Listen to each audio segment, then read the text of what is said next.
খুব ভালো লাগছে। অনেক বছর পরে আমি একটু বাংলাতে একটু কথা বলবো। আমি ছোটবেলায় থেকে ছিলাম বাঙালি, কিন্তু খুব সময় হয়ে গেছে, কিন্তু আউট অফ টাচ হয়ে গেছে।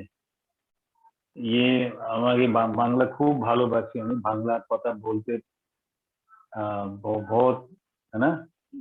I really enjoy listening to Bengali and worshiping God.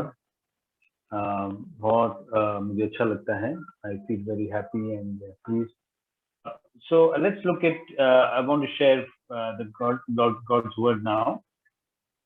এখন আমরা ঈশ্বরের বাক্য পড়তে যাচ্ছি। We will look at Matthew chapter 13, verses 1 to 9, and then verses 18 to 23. আমরা মথি 13 অধ্যায় তার 1 থেকে 9 পদ দেখব। This is the parable of the sower. আর এটা হচ্ছে বীজ বপকের দৃষ্টান্ত। This is a very famous and popular parable said by Jesus. এটা আমরা সবাই জানি, খুবই বিখ্যাত যীশু খ্রিস্টের দৃষ্টান্ত। Jesus would teach in parables. He was a master teacher. যীশু খ্রিস্ট দারুণ ভাবে শিক্ষা দিতেন, তিনি সব সময় দৃষ্টান্ত নিয়ে শিক্ষা দিতেন।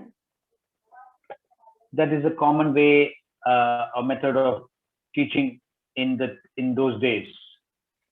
সেই সময় লোকেদের এইভাবেই শিক্ষা দেওয়া হতো, এইরকম দৃষ্টান্ত দিয়ে। So he will tell a story, but there are spiritual meaning, very deep spiritual meaning in the stories that he told.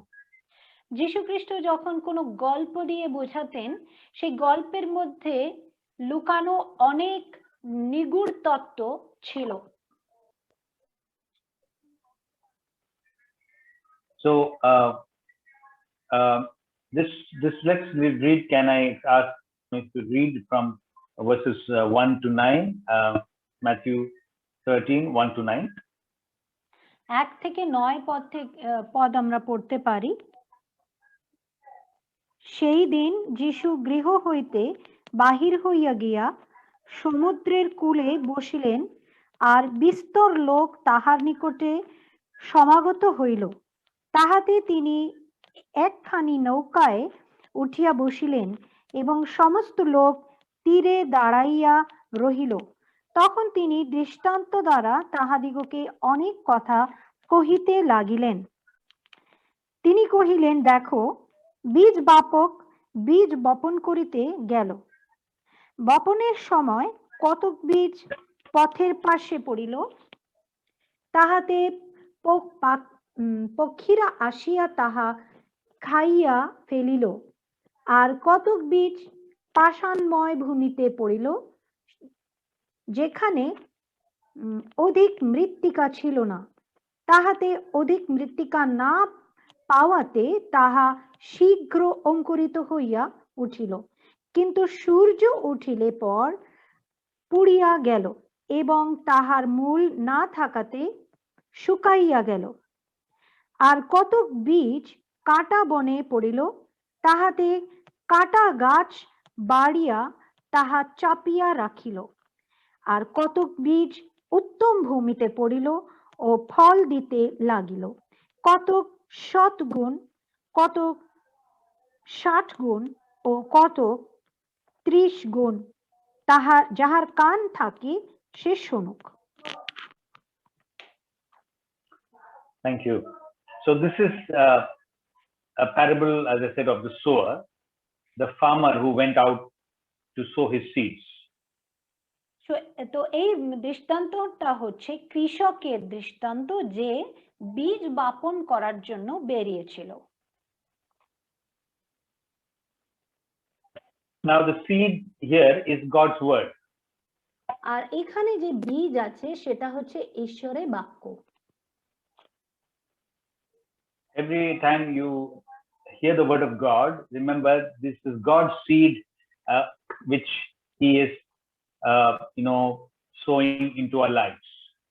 যখনই আপনি ঈশ্বরের বাক্য শুনছেন, আপনি মনে রাখবেন যে এই যে বাক্য আপনার অন্তরে ঈশ্বর বীজ হিসাবে দিচ্ছেন। So the farmer is taking the seeds. তো কৃষক এই বীজগুলো নিচ্ছে And is going out to sow the seeds. আর তারপরে বেরিয়ে গিয়ে সেই বীজগুলো বপন করতে যাচ্ছে। And the seed falls on 4 types of soil. আর এই বীজটা 4 রকমের মাটির উপরে পড়ছে। Now this 4 types of soil is 4 different types of people. আর এই 4 ধরনের যে মাটি আছে, 4 ধরনের লোক আছে এটা। And then we see the different results from this soil or from the people who hear the word of God. আর আমরা দেখতে পাচ্ছি এই যে বীজ যখন এই 4 রকমের মাটিতে পড়ছে তার পরিণাম কিন্তু আলাদা আলাদা আছে।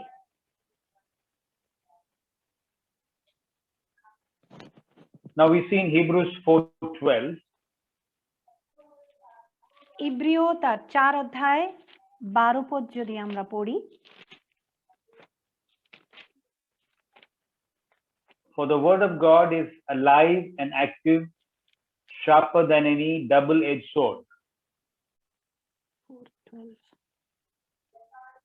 কেননা ঈশ্বরের বাক্য জীবন্ত ও কার্য সাধক এবং সমস্ত দ্বিধার খড়গ অপেক্ষা তীক্ষ্ণ এবং প্রাণ ও আত্মা গ্রন্থি ও মজ্জা এই সকলের বিভেদ পর্যন্ত মর্মবেধী এবং হৃদয়ের চিন্তা ও বিবেচনার সূক্ষ্ম বিচারক। So the word of God is alive and active. এখানে বলছে ঈশ্বরের বাক্য জীবন্ত আছে এবং কার্য সাধক আছে। See, like a seed, when you sow the seed or when you plant that seed, after some time there's life. Every seed, it has life. ধরুন আপনি যদি একটা বীজ নিচ্ছেন, সেই বীজের ভিতরে কিন্তু জীবন আছে। কেন? আপনি যখন সেটাকে বপন করছেন, কিছুদিন পরে আপনি দেখছেন জীবন এসছে, সেটা জেগে উঠেছে, অঙ্কুরিত হয়েছে। Yes, sometimes some seeds can remain dormant for years. Then when it is sown, it gives rise to a plant. অনেক সময় দেখা গেছে বীজগুলো বহু বছর কেউ বপন করেনি, বীজটা সেই অবস্থায় রইলো, কিন্তু অনেক বছর পরে যখন সেটাকে বপন করা হয়েছে সেটা অঙ্কুরিত হয়েছে এবং তার থেকে গাছ উৎপন্ন হয়েছে। So God's word is like this: what is sown by you or by anybody, it will bear fruit one day. তো ঈশ্বরের বাক্য এই রকমই আছে। যখনই আপনি ঈশ্বরের বাক্য দিচ্ছেন কাউকে, হয়তো তখন নয় কিন্তু অনেকদিন পরে হয়তো সেটা তার কাজ করবে, অঙ্কুরিত হবেই। That's what it says, that the word of God will not come back void. It will achieve the purpose for which it is given. এই জন্য আমরা যেশায়া 55 অধ্যায়ের মধ্যে পড়ি যে ঈশ্বরের বাক্য যেটা ঈশ্বরের মুখ হইতে নির্গত হয়েছে, যে কাজের জন্য সেটা গেছে সেটা পূর্ণ করবেই, কোনোদিন সেটা নিষ্ফল হবে না। So unlike the words of man, আর মানুষের কথা মতো নয়, the word of God has life. ঈশ্বরের বাক্যের মধ্যে কিন্তু জীবন আছে। And this life can be imparted to those who believe. আর এই জীবন যারা বিশ্বাস করে তাদের জীবনে কাজ করবে। So now let's see where these seeds fell. Let's look at it as mentioned here by Jesus, the 4 different soils on which this seed fell, and the result of that, what happens. এইবারে আমরা ফিরে যাই মতি 13-তে এবং আমরা দেখি কোন কোন জায়গায় সেই বীজটা পড়লো আর তার পরিণাম কি ছিল। Verse 4, we see, as he was scattering the seed, some fell along the path. আর আমরা 4 পদে দেখতে পাচ্ছি বপনের সময় কতক বীজ পথের পার্শ্বে পড়িল।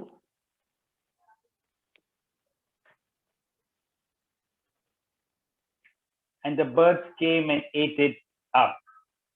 তাহাতে পক্ষীরা আসিয়া তাহা খাইয়া ফেলিল।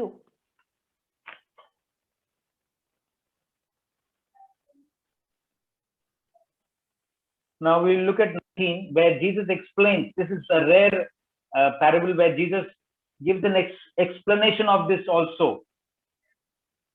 আর এই দৃষ্টান্তের মধ্যে আমরা দেখছি যীশু খ্রিস্ট এই দৃষ্টান্তর ব্যাখ্যাটাও করেছে। So what was he meaning by the path? What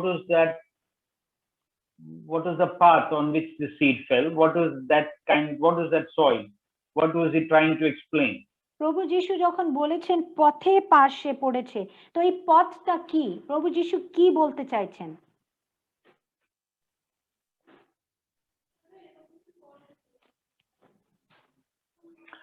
We see in verse 19 of the same chapter. এইবারে আমরা দেখব 19 পদ একই 13 অধ্যায়ের। The seed which fell on the path represents those people. আর এখানে লেখা আছে এই যে বীজটা পড়েছে পথের উপরে, সেটা দেখাচ্ছে সেই সব মানুষকে who hears the message about the kingdom, যারা রাজ্যের বাক্য শোনে, কথা শোনে, and does not understand it. কিন্তু বোঝে না। The evil one comes and snatches away what was sown in their hearts. তখন সেই পাপাত্মা আসিয়া তাহার হৃদয়ের যাহা বপন করা হয়েছিল তাহা হরণ করিয়া লয়। So some people in this category, they really want to hear the word of God. তো এই যে এই ক্ষেত্রে আমরা দেখতে পাচ্ছি কিছু মানুষ এমনও আছে তারা সত্যি ঈশ্বরের বাক্য শুনতে চায়। When you call them for a meeting, they will come. যখনই আপনি ওনাদের মিটিং এ ডাকবেন তারা চলে আসবে। If you give them a tract, they will read. যদি আপনি ওদেরকে একটা ট্র্যাক্ট দিচ্ছেন সেটা পড়ে নেবেন।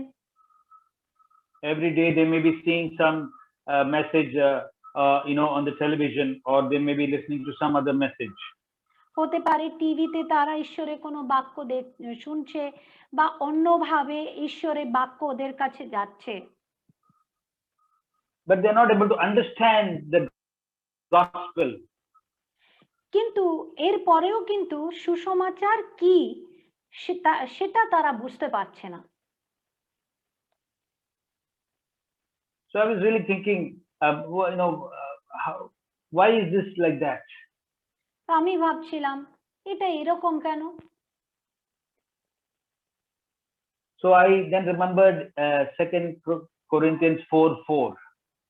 তারপরে আমার মনে পড়লো একটি বাক্য যেটা আমরা পাই 2 করিন্থীয় তার 4 অধ্যায় এবং 4 পদে। The Lord of this age has blinded the eyes of the unbelievers. 2 করিন্থীয় তার 4 অধ্যায় 4 পদে, তাহাদের মধ্যে এই যুগের দেব অবিশ্বাসীদের মন অন্ধ করিয়াছে। So the eyes are, their spiritual eyes are blind. They cannot understand the truth of God. তো এখানে লেখা আছে তাদের চোখ অন্ধ হয়ে গেছে, সেই জন্য ঈশ্বরের সত্য তারা বুঝতে পারছে না। They are in bondage. They are, they are good people, but they are in bondage. They cannot understand good news about Jesus. তারা হয়তো ভালো লোক আছে, কিন্তু ঈশ্বরের বাক্য শোনা বোঝার মতন তাদের বোঝার শক্তি নেই, তারা বন্ধনে আছে। And so we see Jesus says the evil one come and snatches away what was sown in their heart. সেই জন্য আমরা দেখছি যীশু খ্রিস্ট বললেন যে তাদের অন্তরে যেটা বাক্য বপন করা হয়েছিল, পাপাত্মা এসে সেটা হরণ করে নিয়ে যায়। We need to pray for such people that they come out of bondage. When we share the gospel, they are in bondage. They cannot understand it. Their eyes are blinded. সেই জন্য এই ধরনের মানুষের জন্য আমাদের প্রার্থনা করা খুব দরকার আছে, যাতে যেই বন্ধনে তারা আছে সেই বন্ধন থেকে তারা যেন বেরিয়ে আসতে পারে। They really want to know Jesus. They want to hear. That's why they come and they are, we are able to reach out to them. তারা আসতে চায়, তারা শুনতে চায়, সেই জন্য তারা মিটিং গুলোতে আসে। But they have still, their eyes are blinded. They are in bondage. We need to pray much and continue to pray for such people. কিন্তু যেহেতু তারা বন্ধনে আছে, তাদেরকে শয়তান অন্ধ করে রেখেছে, সেই জন্য তারা বুঝতে পারছে না। সেই জন্য এই ধরনের লোকেদের জন্য আমাদের বেশি করে নিয়মিত প্রার্থনা করে যাওয়া উচিত। So let's look at the second category now. এইবারে আমরা দ্বিতীয় রকমের মানুষের বিষয় দেখি। The second type of soil. আর দ্বিতীয় যে মাটি আছে, so verses 5 and 6 chapter 13 we see some fell on rocky places where it did not have much soil. It sprang up quickly because the soil was shallow, but when the sun came up the plants were scorched and they withered because they had no root. তো আমরা 5 এবং 6 পদে পড়ছি, আর কতক বীজ পাষাণময় ভূমিতে পড়িল, যেখানে অধিক মৃত্তিকা ছিল না, তাহাতে অধিক মৃত্তিকা না পাওয়াতে তাহা শীঘ্র অঙ্কুরিত হইয়া উঠিল, কিন্তু সূর্য উঠিলে পর পুড়িয়া গেল এবং তাহার মূল না থাকাতে শুকাইয়া গেল। So which is this category of people? তো এই ধরনের মানুষ কি রকম মানুষ হয়? They are the people who come for your meeting. When we invite them for a gospel meeting or special meeting, they will come. তারা এমন লোক, যখনই আপনি তাদেরকে ডাকবেন আপনার মিটিং এ, তারা আসবে। Or they will get an opportunity. They will want to go for a meeting and they want to attend a meeting. তারা সুযোগ পেলে তারা যেতে চাইবে, যায়ও। And they go and listen to the word of God. They listen to the gospel, the power of the gospel. They listen. তারপরে তারা সেই সুসমাচার শোনে, মন দিয়ে শোনে। And they are convicted, because Holy Spirit was working and they are convicted and they receive the Lord. আর তাদের অন্তরে চেতনা উৎপন্ন হয়, পবিত্র আত্মা তাদের অন্তরে কাজ করছে, তারা প্রভু যিশুকে গ্রহণ করে। But it only is for short time. কিন্তু তাদের সেই বিশ্বাস অল্প সময়ের জন্য থাকে। We read in verse 21, when trouble or persecution comes because of the world, they quickly fall away. মত্তি 13:21 পদে আমরা পড়ছি, পরে সেই বাক্য হেতু ক্লেশ কিংবা তাড়না ঘটিলে সে অমনি বিঘ্ন পায়।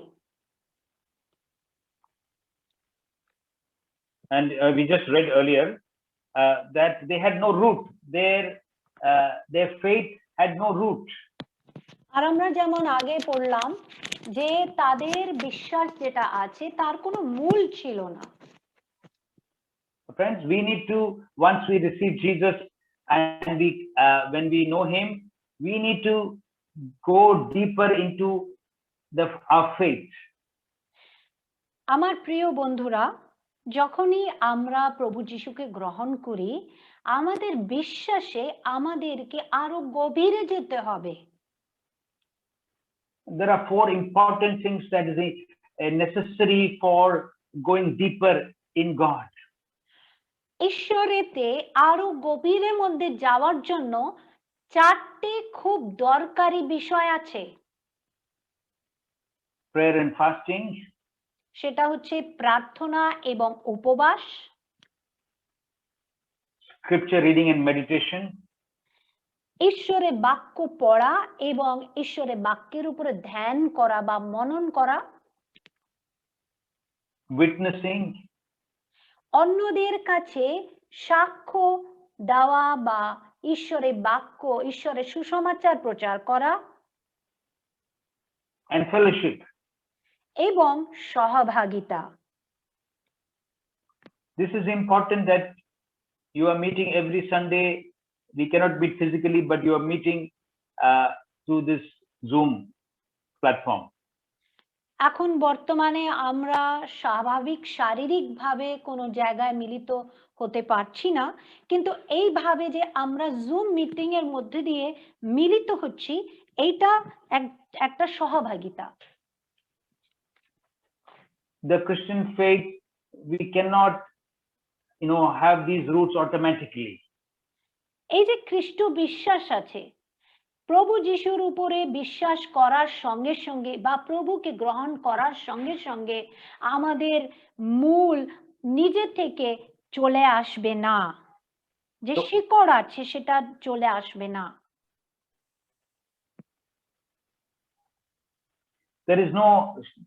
There is no shortcut. God has from the beginning, these are the foundations. We need the prayer, word of God, fellowship, witness. This is very important for us to be a mature believer.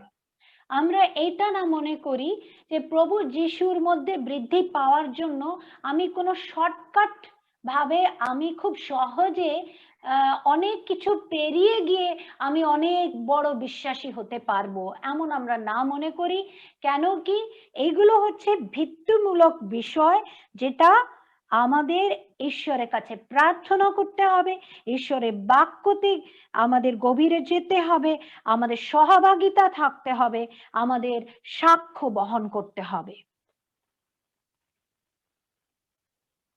And whether you are a new believer, you are a believer for 1 year, or 5 years, or 10 years, these 4 things are very important. These 4 disciplines are very important for every believer.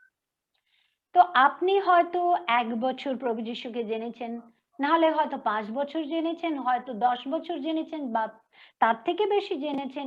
যতই লম্বা আপনার খ্রিস্ট জীবন থাকুক না কেন, এই 4টে বিষয় প্রত্যেকটা বিশ্বাসীর জীবনে হওয়া দরকার আছে। And the biggest gift, remember, when you come to Jesus, is eternal life, the life forever. আর মনে রাখবেন, যখনই আপনি যিশুর কাছে আসছেন, সবথেকে বড় দান তিনি আপনাকে কি দিচ্ছেন?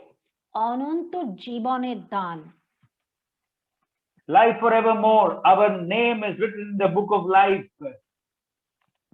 এমন জীবন যেটা অনন্ত কালের জন্য স্থায়ী, আমাদের নাম জীবন পুস্তকে লিখিত হয়। Friends, we know the scripture, Romans chapter 3 says, the wages of sin is death, but the gift of God is eternal life.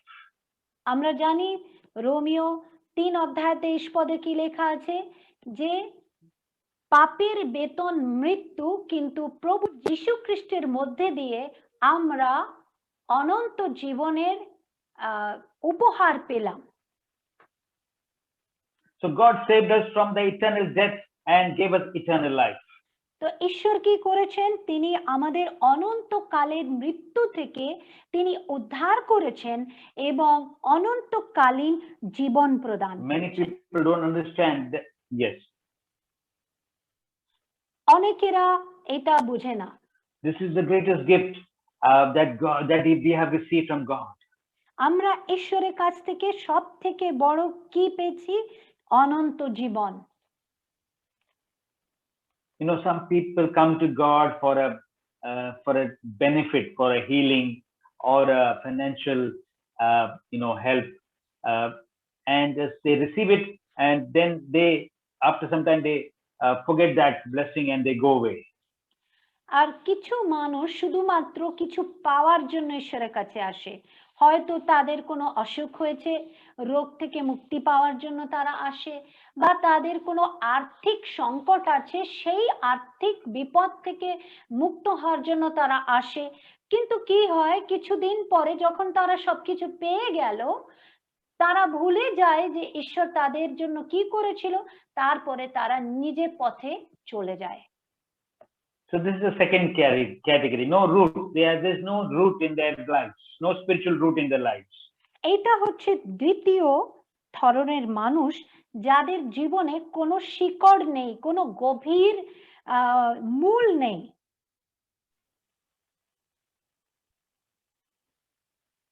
And also, one more thing about this group is they don't take a stand for Jesus. You know, they don't want to share about their faith even to their own families.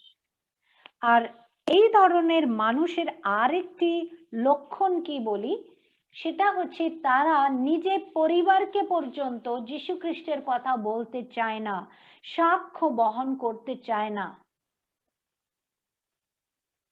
Friends, when we say to the world that we are believing in Jesus, they will begin to hate us. আমার বন্ধুরা, যখন আমরা জগৎকে বলি যে আমরা প্রভু যীশু খ্রিস্টর সন্তান বা তার অনুগামী, তখন তারা আমাদেরকে ঘৃণা করতে শুরু করে। You can follow any world, any philosophy, any teaching, they will not have any problem. আপনি জগতের যে কোনো বিষয় নিয়ে যে কোনো শিক্ষা গ্রহণ করুন, যে কোনো পথ আপনি অনুসরণ করুন, আপনাকে কেউ কিছু বলবে না। But the moment you put your faith in Jesus and you start reading Bible, you start praying, you start witnessing, the people of this world will start hating you. They will speak against you. কিন্তু যেই মুহূর্তে আপনি প্রভু যিশুকে বিশ্বাস করবেন, আপনি Bible পড়তে শুরু করবেন, আপনি সাক্ষ্য বহন করবেন, অন্যদেরকে যখন যীশু খ্রিস্টের বিষয় বলবেন, তখনই দেখবেন জগতের মানুষ আপনাকে ঘৃণা করতে শুরু করবে। Yes, we have to take up the cross daily. If you are a believer in Jesus, there will be opposition. There will be, for some time, there will be many voices while speaking against you. আর প্রভু যিশুর পিছনে চলতে গেলে আমাদেরকে ক্রুশ বহন করতে হবে। কিছু সময়ের জন্য মানুষ আপনার বিরুদ্ধে কথা বলবে, আপনার প্রতিরোধ করবে, আপনাকে ঘৃণা করবে। But Jesus said, don't worry, they will hate, just as they hated me, they will hate you too. কিন্তু যিশু বললেন, যেহেতু তারা আমাকে ঘৃণা করেছে, তোমাদেরও ঘৃণা করবে। But he said, don't worry, I have overcome the world. That means victory will be ours.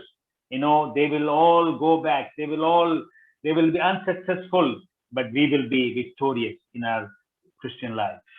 কিন্তু যিশু বলেছেন, তোমরা উৎসাহিত হও, কেন কি আমি জগতের উপরে বিজয়ী হয়েছি। আর যতই মানুষ আমাদের প্রতিরোধ করুক, তারা কিন্তু জয়ী হতে পারবে না। কেন? প্রভু যিশু আমাদেরকে বিজয়ী করেছেন, আর তিনি আমাদেরকে খ্রিস্টীয় জীবনে বিজয় দেবেন। The third category we see in verse 7. তারপরে আমরা 7 পদ যখন পড়ি, সেখানে তৃতীয় বিষয়, তৃতীয় মাটি দেখি। we saw other seed fell among thorns which grew up and choked the plants. আর আমরা দেখি যে আরো কিছু বীজ কোথায় পড়েছে, কাটা বনে পড়েছে আর সেইগুলোকে চাপিয়ে দিয়েছে। So what are these thorns? What is this kind of soil? তো এই ধরনের মাটি কি ধরনের মাটি? So these are the soil which had thorns also. এটা এরকম মাটি যেখানে কাটা বন আছে। You know, as you go into the field, sometimes some thorns are growing, some unwanted, as lot of unwanted, you know, growth we see in the fields. যখনই আপনি মাঠে যাবেন বা ক্ষেত্রে যাবেন দেখবেন কিছু এমন এমন কাঁটা বন আপনি দেখতে পারবেন যেটার ওখানে হওয়া উচিত নয়। Which is also called weeds in some other parables, you know, unwanted things and things that are not helping in the growth of that plant, of that crop. এমন এমন জিনিস ওখানে আমরা দেখতে পাচ্ছি যেগুলো হচ্ছে অনাবশ্যক, যেটা যে ভালো যে গাছ আছে সেইগুলোকে বৃদ্ধি পেতে বাধা সৃষ্টি করে। So here Jesus says the seeds falling among the thorns refers to someone who hears the word, but the worries of this life and the deceitfulness of wealth choke the word, making it unfruitful. 22. আমরা 22 পদ যখন পড়ি এখানে লেখা আছে, আর যে কাঁটা বনের মধ্যে উক্ত সেই বাক্য শুনে আর সংসারের চিন্তা ও ধনের মায়া সেই বাক্য চাপিয়া রাখে, তাহাতে সে ফলহীন হয়। Listen to this very carefully. This is very important. So this group of people, they listen to the word of God, they receive the Lord in their lives, and they start their life as a believer. তো এই রকম মানুষ বা এই রকম দল কি ধরনের? তারা প্রভু যিশুকে গ্রহণ করে, তাকে বিশ্বাস করে আর তাদের নিজের খ্রিস্টীয় জীবন তারা আরম্ভ করে ফেলে। But they are faced with two problems here. Two kinds of temptation come into their lives. কিন্তু ওদের জীবনে দু ধরনের প্রলোভন চলে আসে। Number one is money. প্রথম প্রলোভন হচ্ছে অর্থ। And what I like what Jesus says here. আর প্রভু যিশু যেটা বলেছেন সেটা আমার খুব ভালো লাগে। He says the deceitfulness of wealth. এখানে লেখা আছে ধনের মায়া। See, we all need money. We need money to pay our bills. We need money for everything. We cannot survive in this world without money. দেখুন, আমাদের সবারই অর্থ দরকার আছে। অর্থ হাতে না থাকলে আমরা কিছুই করতে পারবো না, কোনো কিছু কিনতে পারবো না। আমাদের যে বিল আছে, যেটা আমাদের দেওয়ার আছে কাউকে কিছু, সেটা আমরা দিতে পারবো না। And all of us in this call, we have different needs, and each of us need different amounts of money. আর যতজন আজকে এই মিটিং এ আমরা উপস্থিত আছি, আমাদের সবার অর্থের দরকার আছে, আমাদের প্রয়োজন আছে। And I know you will tell me God has been my provider. আর আমি জানি আপনারা হয়তো বলবেন ঈশ্বর আমার যোগানদাতা। He is Jehovah Jireh, the Lord who provides. তিনি যেহোভা জিরে, তিনি আমার যোগানদাতা ঈশ্বর। You know, if you do not know Jesus personally, আপনি যদি প্রভু যীশু খ্রিস্টকে ব্যক্তিগতভাবে না জানেন, I can guarantee you always you'll be thinking about money and how you can make more money and how you will get more money.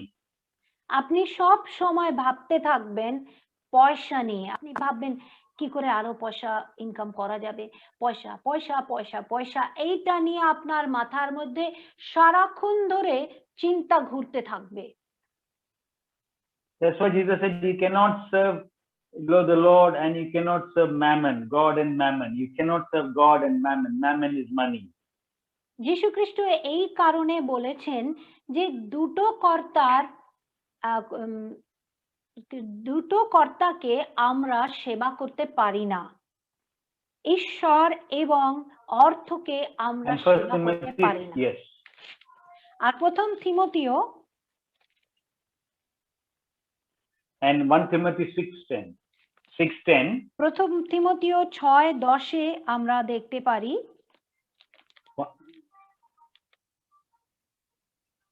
We see here Paul says to Timothy, আমরা এখানে দেখি Paul থিমোথীকে কি বলছে, for the love of money is the root of all kinds of evil. Some people eager for money have wandered from the faith. Yes. কেননা ধনাসক্তি সকল মন্দের একটা মূল, তাহাতে রত হইয়াতে কতক লোক বিশ্বাস হইতে বিপথগামী হইয়াছে এবং অনেক যাতনারূপ কণ্টকে আপনারা আপনাদিগকে বিদ্ধ করিয়াছে। So the love of money, not the love for God, love for money is the root of all kinds of evil. এখানে কি লেখা আছে? ঈশ্বরের প্রেম নয়, অর্থের প্রতি যে আসক্তি আছে, প্রেম আছে, সেটা নানাবিধ মন্দের স্রোত বা মূল। So again, not remember, see that it doesn't say money is the root. Love of money is the root of all evil. আপনারা এখানে লক্ষ্য করবেন, এখানে লেখা নেই যে অর্থ হচ্ছে সমস্ত মন্দের মূল, কিন্তু লেখা আছে ধনাসক্তি মানে অর্থের প্রতি মায়া বা অর্থের প্রতি প্রেম, সেগুলো হচ্ছে এই বিষয়ের মূল, মানে মন্দ বিষয়ের মূল। So Jesus here, he was trying to tell people, many people are not having the faith that he will be their provider and they are going after money and then they lose their faith because of that. আর প্রভু যীশু খ্রিস্ট বলতে চাইছেন অনেক মানুষ আছে তারা ঈশ্বরের কাছে আসে না তাদের আর্থিক প্রয়োজনের জন্য, কিন্তু তারা পয়সার পিছনে ছুটে চলেছে। They started believing in Jesus, they started coming to fellowship, but after some time the deceitfulness of wealth, snatched them away from their faith. তারা প্রভু যীশুর কাছে এসেছিল, তারা মণ্ডলীতে আসতে শুরু করেছে, কিন্তু চলতে চলতে তাদের অন্তরে অর্থের প্রতি বা পয়সার প্রতি লোভ উৎপন্ন হয়েছে হৃদয়ের মধ্যে। তারপরে তারা সেই বিশ্বাস থেকে চলে গেছে, সরে গেছে। And one more thing is they were anxious, they were worrying about tomorrow, worrying about everything, always worry. আর এই ধরনের মানুষ কি করে, সব সময় তাদের মধ্যে একটা চিন্তা থাকে যে কালকে বিষয় নিয়ে, সমস্ত বিষয় নিয়ে তারা চিন্তা করতে থাকে, সব সময় চিন্তা করে। Friends, today because of this corona, many people are always anxious, worried. They are very disturbed, always thinking, will I be affected by corona, will I be sick, I don't know what will happen tomorrow, all this, always anxious. আর কিছু মানুষ আছে বর্তমানে যে corona ভাইরাসের যে একটা পরিস্থিতি এই জগতে সৃষ্টি হয়েছে, তার জন্য সব সময় ওদের অন্তরে একটা আতঙ্ক আছে যে আমার করোনা হবে না তো, আমার পরিবারের করোনা হবে না তো, আমার সন্তানের করোনা হবে না তো, এইরকম ভয়ের মধ্যে তারা জীবনযাপন করছে। Friends, we need to remember that we are people of God. We are people who believe in the protection of God. প্রিয় বন্ধুরা, আমাদেরকে বিশ্বাস করতে হবে যে ঈশ্বর আমাদের সঙ্গে আছেন এবং তিনি আমাদের সুরক্ষা দেবেন। I'm not saying that believers will not get corona, but I know that without God's plan, without his knowledge, nothing, no, we will not get sick, or if we get sick, he allows it, he will heal us. আমি এটা বলছি না যে আপনি যদি বিশ্বাসী হন আপনার কোনোদিন করোনা হবে না, আমি এটা বলছি না, কিন্তু আমরা এটা জানি যে আমরা যদি প্রভু যিশুর উপরে বিশ্বাস করি, আমাদের জীবনে এমন কোনো পরিস্থিতি আসবে না যেটা ঈশ্বর জানে না, বা তাহার অনুমতি ছাড়া আমাদের জীবনে কোনো বিপরীত পরিস্থিতি আসতে পারে না। Yesterday I heard a testimony about a dear brother in Bangalore. He battled with his life for 33 days in the hospital, in the ICU, in the ventilator. কালকে আমি একজনের সাক্ষ্য শুনলাম, একজন ভদ্রলোক, তিনি 33 দিন মৃত্যুর সঙ্গে লড়াই করে গেছেন, 33 দিন আইসিইউতে ভর্তি ছিলেন। He is a believer. He believed Jesus, a very strong believer. And in this 33 days, 3 times he almost was declared dead. ভাইয়ের কথা আমি বললাম, উনি একজন খ্রিস্ট বিশ্বাসী। Okay, yes. আর উনি আইসিইউতে 33 দিন ধরে আছেন এবং 3 বার উনাকে মৃত ঘোষণা করার সময় এসেছিল। But praise God, he's out of the ICU. He's in home. He is recovering now. কিন্তু ঈশ্বরের ধন্যবাদ হোক, সে আইসিইউ থেকে বেরিয়ে এসেছে এবং সে এখন বাড়ি ফিরেছে আর সে সুস্থ হচ্ছে। And he saw many visions of the Lord. I saw Abraham. I saw so many of the early church fathers. And he said, God spoke to me and exposed my hypocrisy. And I am closer to God than ever before. আর সে সাক্ষ্যের মধ্যে বলেছে যে আমি যখন আইসিইউতে ছিলাম, সেই অবস্থায় ছিলাম, আমি অনেক ঈশ্বরের দাসগণকে দেখলাম, আব্রাহামকে দেখলাম, আরো যে কিছু কিছু ঈশ্বরের দাসকে আমি দেখলাম। ঈশ্বর আমার হৃদয় দেখালো, ঈশ্বর দেখালো যে আমি কিরকম ভণ্ডামি করছি মণ্ডলীর মধ্যে, আমি কিরকম ঈশ্বরকে ঠকাচ্ছি। ঈশ্বর সব আমার হৃদয়ের অবস্থা দেখিয়ে দিল। He was crying and sharing this with another friend of mine. আমার আরেকটা বন্ধুর সঙ্গে এই ভাই তার সাক্ষ্য চোখের জলে শেয়ার করছিল। Friends, we need to remember these days we need to be men and women who have faith and not fear. প্রিয় বন্ধুরা, আমাদের মনে রাখতে হবে এই সময় আমাদের বিশ্বাসের দৃঢ় হতে হবে, আর আমরা যেন ভয়ের মধ্যে না থাকি। So Philippians 4:6, Paul writes here, do not be anxious about anything. ফিলিপিও 4 অধ্যায় তার 6 পদ যখন আমরা পড়ি, আমরা দেখি লেখা আছে, কোনো বিষয় নিয়ে তোমরা ভাবিত হইও না। Do not be anxious about anything. Please remember this, say this. Do not be anxious about anything. সব সময় মনে রাখবেন, কোনো বিষয় নিয়ে ভাবিত হবেন না। So the third category of people, because of the deceitfulness of wealth and anxious, thoughts, they go away from God. আর আমরা দেখছি মথি 13-তে যেটা আমরা পড়লাম, এই তৃতীয় দল কি ধরনের, তাদের মধ্যে দুটো বিষয় দেখা যাচ্ছে। একটা হচ্ছে ধনের মায়া, ধনের প্রতি আকাঙ্ক্ষা বা আকর্ষণ, ধনাসক্তি যেটা বলি। আর দ্বিতীয় হচ্ছে সংসারের বিষয় নিয়ে চিন্তা করার ভয়, একটা ওদের মধ্যে সব সময় রয়েছে। তার জন্য কি হচ্ছে, তারা সঠিকভাবে ঈশ্বরের পথে চলতে পারছে না। So 3 groups we saw. Let's look at the final group now. আমরা 3টে দল দেখে নিলাম, এইবারে আমরা শেষ দলকে দেখি। Here we see about the final group, as we see in verse 8. আর আমরা 8 পদে দেখতে পাচ্ছি সেই শেষের যে দল। Still others fell on good soil, where it produced a crop 160, 30 times what was sown. আর কতক বীজ উত্তম ভূমিতে পড়িল ও ফল দিতে লাগিল, কতক 100 গুণ, কতক 60 গুণ ও কতক 30 গুণ। So in verse 23, Jesus explains who are these people, who are these good soil. আর 23 পদে যীশুখ্রিস্ট ব্যাখ্যা করছেন যে এই ধরনের মানুষ কে হয়।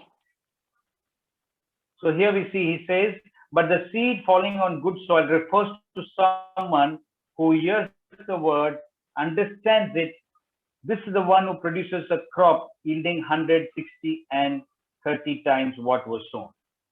আর যে উত্তম ভূমিতে উক্ত এসেই যে সেই বাক্য শুনিয়া তাহা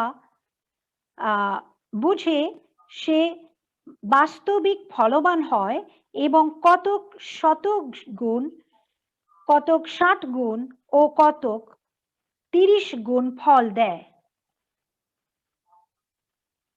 So the main thing is here we see they understand what is the gospel, they understand the word of God. তো এখানে প্রধান বিষয়টা কি? যখন তাহারা ঈশ্বরের বাক্য শুনছে, তারা ঈশ্বরের বাক্যকে বুঝতে পারছে, তারা গ্রহণ করছে। Amen. So they understand and receive the word of God into their lives. প্রভুর বাক্যকে তারা বুঝছে এবং সেটা তাদের জীবনে তারা গ্রহণও করছে। That's what Jesus says, whoever has ears, let them hear.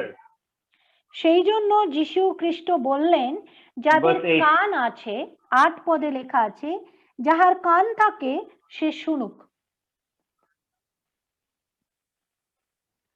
See, all the others in the 3 categories, they were listening and they were understanding also.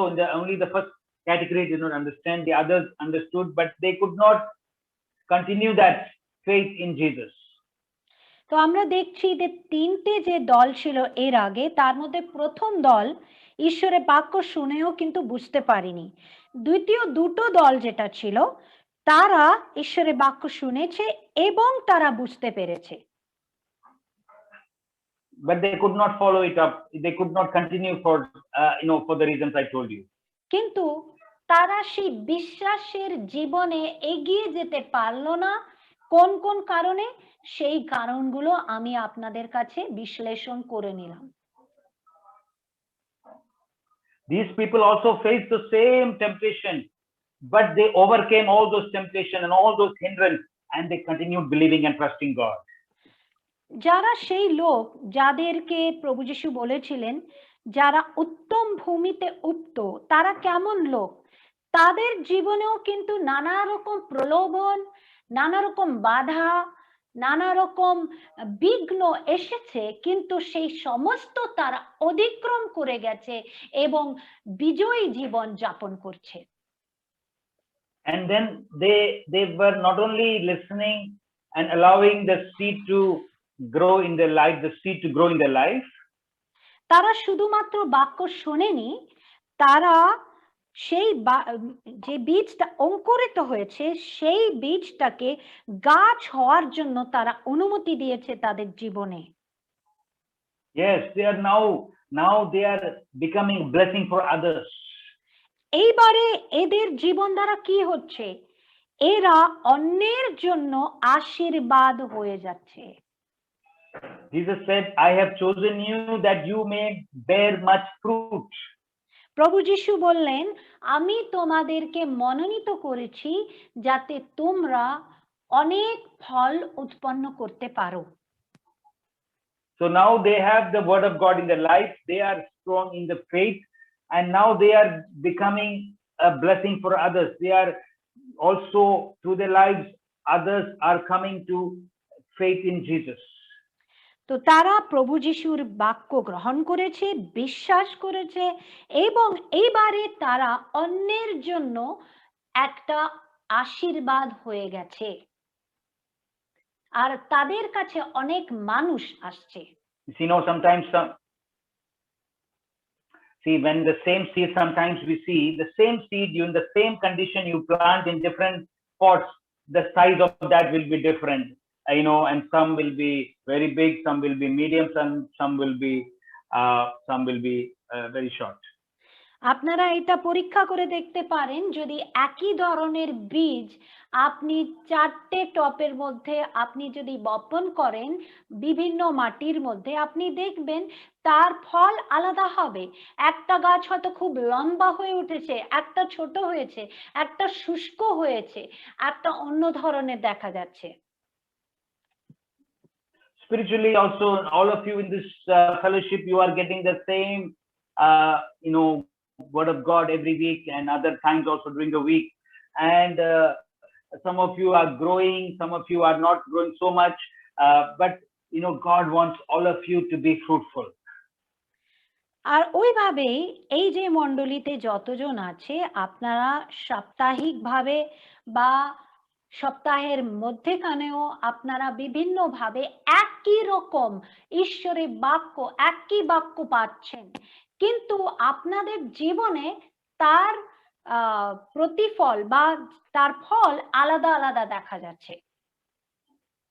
So you have to decide, are you the one producing 100-fold or 60-fold or 30-fold? তো আপনাকে নির্ণয় নিতে হবে যে আপনার জীবন দ্বারা আপনি 100 গুণ ফল উৎপন্ন করতে চাইছেন, না 60 গুণ, না 30 গুণ, সেটা আপনাকে নির্ণয় করতে হবে। You are the best judge for that. আপনি হচ্ছেন সবথেকে ভালো বিচারকর্তা। If you are producing 30, you can pray now, Lord, I want to produce 60-fold. If you are producing 60-fold, you can say, Lord, I want to produce 100-fold. যদি আপনার জীবনে 30 গুণ ফল উৎপন্ন হচ্ছে, আপনি প্রার্থনা করতে পারেন, প্রভু আমার জীবন দ্বারা এতটাই ফল হচ্ছে, আমি চাই আরো ফল হয়, ডাবল হয়, 60 গুণ হয়। যদি আপনার জীবনে 60 গুণ ফল হচ্ছে, তাহলে আপনি প্রার্থনা করতে পারেন, প্রভু আমি 100 গুণ ফল উৎপন্ন করতে পারি, তুমি আমাকে সাহায্য। I want to say this last thing about fruit and close. Fruit can be also, number one is your own life and how much you are growing in your faith and in your relationship with Jesus. আর ফল বলতে গেলে এইভাবেও আমরা দেখতে পারি, ফল সেটাও হতে পারে যে আপনার জীবনে আপনি কতটা বৃদ্ধি পাচ্ছেন আত্মিক দিক থেকে, এবং যীশু খ্রিস্টের সঙ্গে যে আপনার সম্পর্ক আছে তাতে আপনি কতটা গভীরতায় যেতে পারছেন, সেটাকে আমরা ফল হিসাবে ধরতে পারি। And fruit can also be how much you are impacting the lives of other people. আর ফল আমরা এইভাবেও ধরতে পারি যে আপনি অন্যের জীবনকে কতটা প্রভাবিত করতে পারছেন। But I just want to end with this, that one of the fruits that we can see in our life is the fruit of the Spirit. আর আরেকটা ভাবে আমরা ফলকে দেখতে পাচ্ছি, সেটা কি? আত্মার ফল।